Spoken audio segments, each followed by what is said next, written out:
Go'zallin, bosaver. Kimdir sharmanda bo'lishni xohlayotgan ekan, biz albatta uning bu istagini amalga oshirishimiz kerak. Jisi, bosaver. Agar mashina egasi kelib, mashinasini bir to'da bo'lib o'rab olganimizni ko'rsa yaxshi bo'lmaydi. Qani? Lekin Bos, Jisi. Tezroq bos.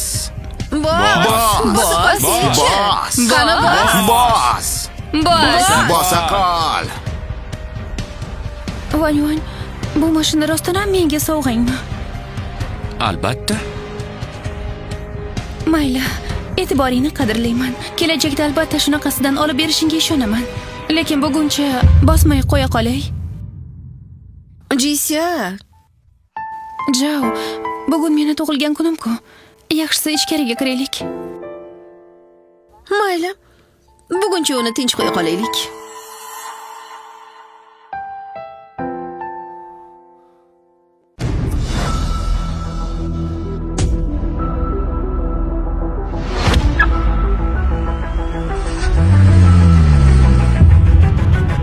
Nima? Bu qanday ovoz?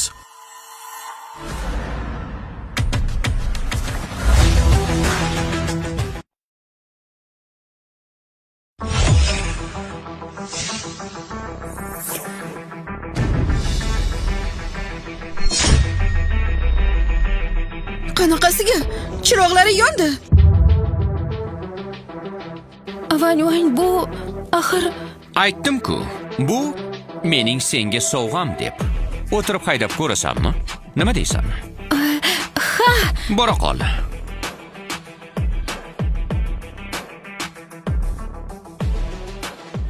Bo'lishi mumkin emas.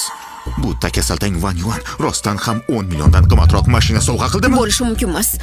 Ha, aytgancha, menda mashina egasini raqami bor. Vanyuan, hozir seni fosh qilaman. Qo'ng'iroq qil.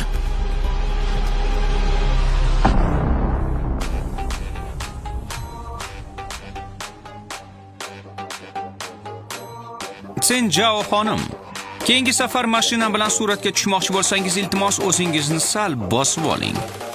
Menga yengiltak qizlar aslo yoqmaydi. Sen Bu rostdan ham senikimi? Aniqroq aytadigan bo'lsak, mashina endi JCAga tegishli. Mana. Bo'lishi mumkin emas. Senda buncha pul qayerdan bo'lsin? Mayli. Aslida men boy oilaning merosxo'riman. Shunchaki oldin oilamiz meni kambag'al qilib tarbiyalagan. Boy oilaning merosxo'ri, kambag'al qilib tarbiyalangan, sen ko'p kino ko'rib yuboribsan shekilli. Bu yerda bir gap borligi aniq. Men o'zimni bosib olishim kerak. Birinchi navbatda mashina Vanyuanga tegishli ekanligini istisno qilamiz. Unda oramizda bunday mashinaga kim egalik qila oladi? Sen to'g'ri javobni birinchi bo'lib istisno qildingmi?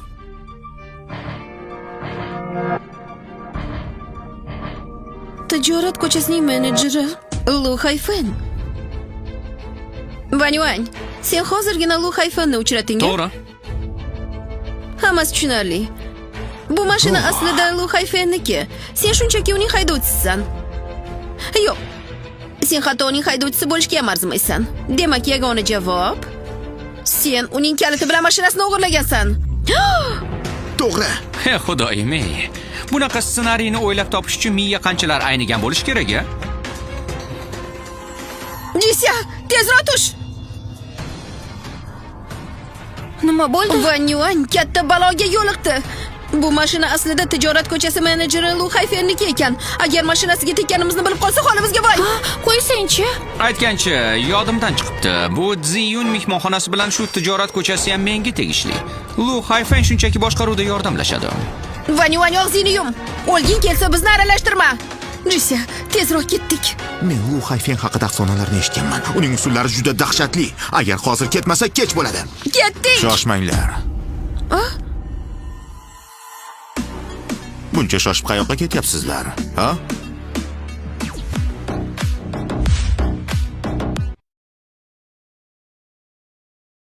Buncha shoshib qayoqqa ketyapsizlar, ha? Janob, siz rostdan ham keldingiz-a? Nima? Kelishim mumkin emasmi? Yo'q, albatta yo'q. butun boshli Ziyun mehmonxonasi bilan butun tijorat ko'chasi sizga tegishli. Albatta kelishingiz mumkin. Haddingdan oshma. Kim aytdi Ziyun mehmonxonasi bilan tijorat ko'chasi meniki deb? Bularning barchasi ortingizda turgan mana shu insonga tegishli. Tamom bo'ldik. Janob Lu hozirgina Van Yuanni aytgan bema'ni gaplarni eshitgan bo'lsa kerak. Hozir ta'zirimizni beradi. Janob Lu, siz Van Yuanni qidirib keldingiz, shundaymi? To'g'ri. Undan boshqa yana kimni qidirishim mumkin? Xayriyat. Biz uni tanimaymiz. Ha, umuman tanimaymiz. Janob Lu, bizni ishlarimiz bor, keta qolaylik. Ketdik. Yura qolinglar.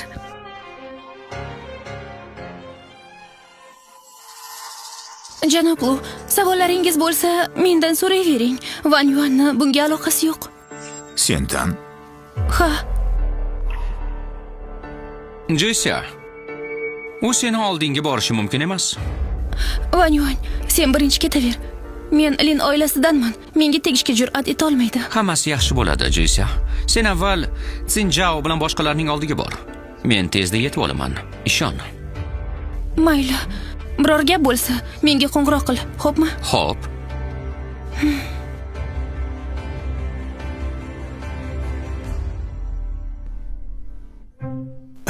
Kichik janob Van, shartnoma chiqarib bo'lindi. Siz faqat shu yerga imzo qo'ysangiz kifoya. Yaxshi o'ynading. Baribir kimligimga hech kim ishonmayapti. Hozircha ularga aytmay tur. Kelishdikmi?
Bo'ldi. Shartnomani olib qo'y. Boshqa ish bo'lmasa, ketishing mumkin. Xo'p. Aytgancha kichik janob Van, agar tijorat ko'chasida biror muammoga duch kelsangiz, to'g'ridan-to'g'ri menga qo'ng'iroq qilishingiz mumkin.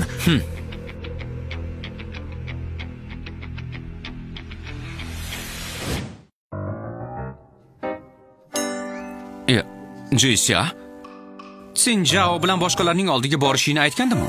Sendan xavotir oldim. Nima, janob Lu seni xafa qildimi? Ha, yo'q. Janob Lu juda yaxshi odam. Ishonmayman. Van Yuan, bu o'zi nimalar bo'lyapti?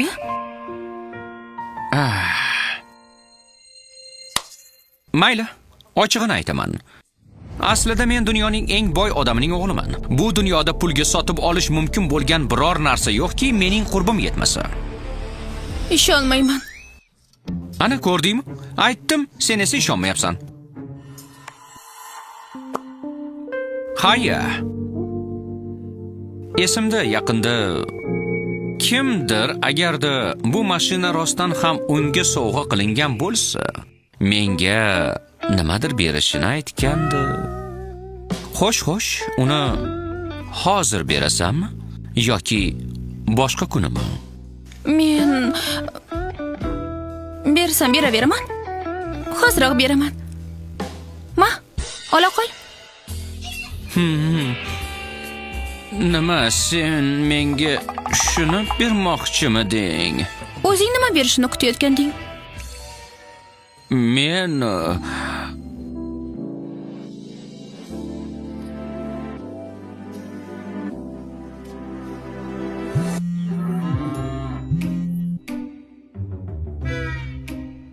Tushunarli. Vanyuan, sen Jao bilan boshqalar karaokega ketishdi. Biz ham boramizmi? mayli. Bugun tug'ilgan kuning. Sen bilan ko'proq vaqt o'tkazaman. Shu bahonada Lu Hayfen tijorat ko'chasini qanday boshqarayotganini ham ko'raman. Karaoke. Qani, sinfdosh? Jisya?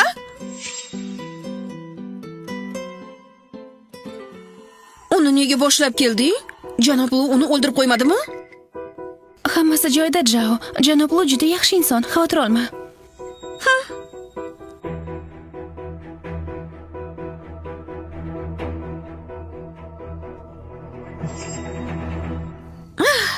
Vanyuan, jonga tegib ketding-ku. Shu yergacha sudralib kelding.